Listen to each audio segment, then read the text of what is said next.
झोक शरीफ़ जी महरूफ़ शख़्सियत एडवोकेट लाल बख़्श जतोई जो आख़िरी सफ़र झोक शरीफ़ लॻ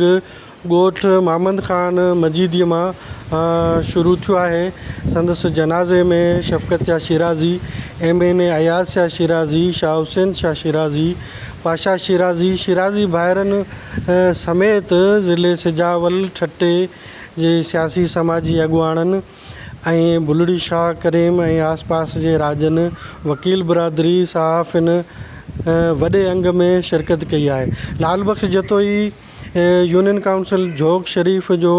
मुशरफ दौर में 2 दफ़ा अब्दुल्ला शाह नाज़िम सां गॾु नाइब नाज़िम रहियो। उन खां अलावा हिन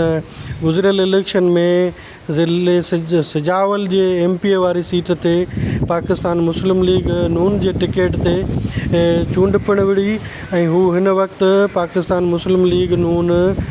ज़िले सिजावल जो सदर हो ऐं उन सां गॾोगॾु हू ठट्टे ऐं सिजावल जे कोर्ट में एज़ ए वकील प्रैक्टिस पिणु कंदो रहियो हो। गुज़िरियल राति हू सिजावल खां वापसि झोक शरीफ़ अची रहियो हो त भॾो स्टाफ वेझो रोड ते कमु कंदड़ डी बलोच कंपनीअ जे रोड रूलर सां हुन जी अल्ट्रो कार जो टकर थी पियो, जंहिंजे नतीजे में हू सख़्तु ज़ख़्मी थी पियो ऐं ज़ख़्मनि जा सूर न सहंदे हुन दम धणीअ जे हवाले करे छॾियो। हिन सां गॾु कार में जेके 2 साथी हुआ, नूर हसन उर्फ़ नूरो जतोई ऐं हनीफ़ जतोई पिणु